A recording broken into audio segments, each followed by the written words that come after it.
Salut à tous et bienvenue dans Ta Tech. Aujourd'hui, je vais vous parler des meilleures enceintes portables disponibles sur le marché en 2020 et que j'ai pu tester depuis à peu près un an. Je tiens à préciser que ce top est fait selon mes préférences personnelles. Donc les enceintes seront triées selon mes goûts et par ordre de prix. Donc c'est parti, let's go! JBL a réussi à s'imposer comme la marque d'enceintes portables nomades à petit prix. Et ça, c'est grâce à sa gamme Clip. La JBL Clip 3 fait honneur à la marque. Ça, c'est grâce à du caoutchouc qui est tout le long du haut-parleur et du filtre essai sur les côtés. Niveau design, c'est très sobre et soigné, mais surtout, elle est certifiée IPX7, ce qui signifie qu'elle peut rester sous l'eau pendant plus de 30 minutes. Niveau utilisation, c'est très simple et intuitif. Les boutons sont bien disposés, on arrive rapidement à faire ce qu'on veut. On apprécie beaucoup son petit crochet qui permet de la mettre n'importe où, sur son vélo, son sac, bref, c'est parti pour l'aventure avec. On évitera tout de même de la faire tomber, même si elle est plutôt solide et a même résisté à une chute d'escalier chez moi. Niveau audio, c'est plutôt bon, le son peut être poussé très fort et les aigus sont bien présentes. Par contre, comme toutes les enceintes de cette taille, les basses manquent cruellement. Pour une utilisation similaire, nomade avec de meilleures basses, il faudra alors se tourner vers l'UE Wonderboom 2 qui est meilleur en basse mais aussi plus cher. Car oui, la JBL Clip 3 descend parfois sous la barre des 50 € chez certains revendeurs. Donc la JBL Clip 3, c'est un grand oui. Et on passe maintenant à l'Ultime Ear Wonderboom 2 de chez Sony. Alors c'est un produit qui n'est pas très original, mais qui bénéficie d'une conception solide et robuste. Très important, Sony ne nous présente pas ici une simple enceinte portable, mais une enceinte portable nomade. Grâce à sa certification IP67, elle ne craint pas les éclaboussures d'eau ni la poussière. On apprécie particulièrement la petite dragonne en plastique qui permet de la tenir et de la transporter n'importe où. Niveau utilisation, on ne peut pas faire plus simple. De gros boutons plus et moins recouvrent une grande partie de l'appareil. Impossible de les louper. Mais le problème, c'est que c'est justement trop simple en fait. Il manque certaines fonctionnalités importantes, comme le retour à la piste précédente, aller à la piste suivante, le kit main libre, et surtout au niveau connectique, on regrette l'absence du port mini jack.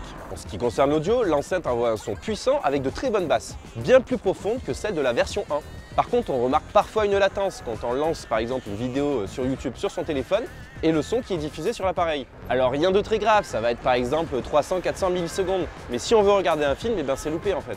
Donc c'est pour écouter de la musique uniquement. Et ça se manifeste parfois sans raison et parfois quand on s'éloigne un peu trop de quelques mètres de l'appareil. En ce qui concerne la batterie, on est sur à peu près 9 heures d'écoute continue. C'est pas mal, mais on aurait voulu un peu plus pour quelque chose de nomade. Mais à moins de 70 €, on a une enceinte plutôt stylée, solide, robuste, avec de bonnes finitions, waterproof et qui résiste à la poussière. Ajoutez à ça que les basses sont plutôt bonnes, ce qui est rare pour ce genre de produit. Donc c'est un grand oui, mais pas pour regarder des films, c'est que pour de la musique. Si Anker est un excellent fabricant de connectiques et de câbles dans le monde des smartphones et des ordinateurs, on ne l'attendait pas dans le monde de l'audio. Pour surfer dans le monde des enceintes lumineuses, la marque a décidé de sortir la Soundcore Flare. Elle est équipée d'un socle lumineux qui change en fonction des tonalités de la musique, ou alors si on définit un schéma bien précis. C'est très sympa, ça fait le taf en soirée, mais malheureusement ça reste quand même très gadget et on s'en lasse relativement vite. Quant à lui, le produit dans sa globalité donne une impression de qualité et on remarque de très bonnes finitions. Comme c'est la mode dans le monde des constructeurs audio, un fil tissé recouvre une bonne surface de l'appareil. C'est très joli, esthétique, mais pas très original. En ce qui concerne l'utilisation de l'appareil, rien de superflu, on reste sur du basique, mais tout est là. Toutes les commandes de l'appareil sont situées sur le dessus de l'appareil, sur une surface caoutchouc pratique, imperméable, mais pas très jolie, car elle laisse de grosses traces de doigts. Globalement, c'est du solide et on reconnaît bien la fabrication Anker. Mais quel dommage que cette enceinte nomade portable ne se recherche pas en USB-C. Un comble quand on sait que Anker est un spécialiste de la connectique justement. J'avoue que sur ce terrain, on en attendait un peu mieux quand même. Mais heureusement, la Soundcore Flare est certifiée IPX7. Elle est donc waterproof et résiste bien à la poussière. Mais qu'en est-il de l'audio? C'est du très bon.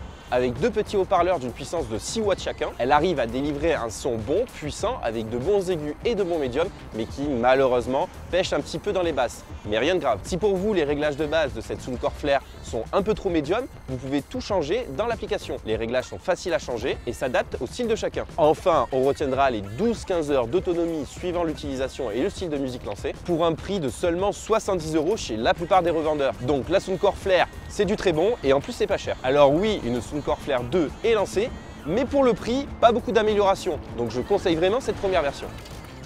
Et c'est au tour de la Killburn 2 de Marshall. Forme évoluée de l'Acton 2, cette dernière ne laisse vraiment pas indifférent sur son design.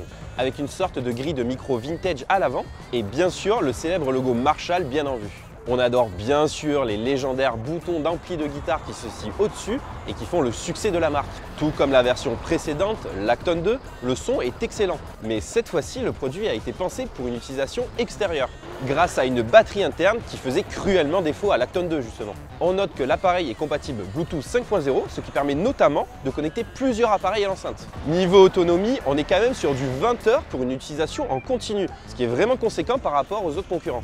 Et on adore la charge rapide qui permet de passer de 0 à 100% en seulement 3 heures. Les aigus et les médiums sont très bons, mais ce qui fait la différence, c'est surtout des basses profondes. On regrette cependant que la Clipboard ne soit pas étanche pour un prix qui avoisine quand même les 150 €. Mais bon, à ce prix, on a quand même un bon son et surtout un design légendaire. Et on s'attaque maintenant à un coup de cœur de nos confrères les numériques et CNET, la Boost Soundlink Revolt Plus. Alors on a là un produit avec un design impeccable et des matériaux de qualité. Elle est certifiée IPX4, donc elle est robuste mais pas complètement imperméable ni à l'eau ni à la poussière. Donc attention pour une utilisation extérieure. On apprécie que les commandes soient complètes mais surtout intuitives et faciles à utiliser. L'application complète vraiment bien les commandes et on peut en plus faire ses propres réglages personnalisés pour modifier les aigus, les médiums et les basses à sa convenance. Et petit bonus que beaucoup malheureusement d'enceintes portables n'ont pas, elle est appairable en stéréo et en double mono. L'autonomie est excellente lors d'une utilisation continue, on arrive entre 15 et 17 heures selon le type de morceau choisi. Le son est riche, puissant, avec de très bonnes basses, ce qui est assez rare pour le souligner. Et autre petit bonus, le son est diffusé en 360, ce qui n'est pas le cas de la majorité des enceintes proposées actuellement sur le marché, ce qui permet un dynamisme plus important dans le son et surtout une immersion complète. Par contre, en Bluetooth, on regrette une très grosse latence, ce qui n'est pas dérangeant quand on écoute juste de la musique, mais lorsqu'on lit une vidéo, bien sûr, image, son, tout sera décalé. Par contre, en analogique, rien à signaler. Autre petit défaut, la résistance, même si elle est bien finie, que les matériaux sont de bonne qualité, elle est quand même beaucoup plus sensible au choc que d'autres enceintes de notre sélection, comme la Soundcore Flair d'Anker par exemple. Mais pour 220 €, on est là sur un très bon produit haut de gamme que je conseille tout particulièrement. Et on passe maintenant à la Rolls-Royce des enceintes connectées, la Devialet Reactor. Alors il existe deux variantes de ce modèle, le 600 et le 900 watts. On va rester sur le 600 watts qui fait largement l'affaire. Alors la Devialet Reactor, c'est simple, c'est un tout petit produit avec une puissance colossale. À titre de comparaison, la JBL Clip 3, qui a déjà un son vraiment très sympa, a deux haut-parleurs avec une puissance seulement de 6 watts. Vous imaginez 6 watts, 900 watts.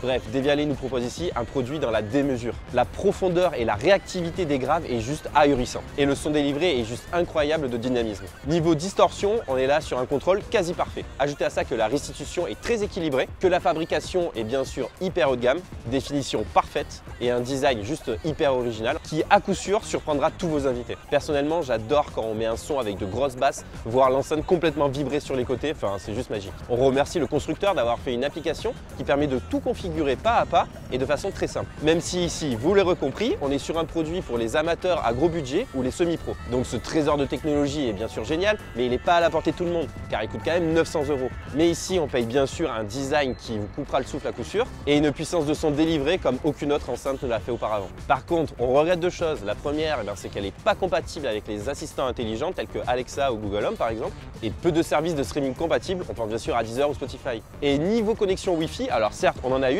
mais elle est parfois un petit peu capricieuse. Bref, niveau budget, c'est peut-être déraisonnable de s'acheter cette Devialet Reactor, mais au moins, on en a pour son argent. Par contre, petit conseil, ne mettez pas le son à fond, surtout la nuit, car sinon vous allez entendre les voisins venir. Enfin, c'est plutôt eux qui vont bien vous entendre.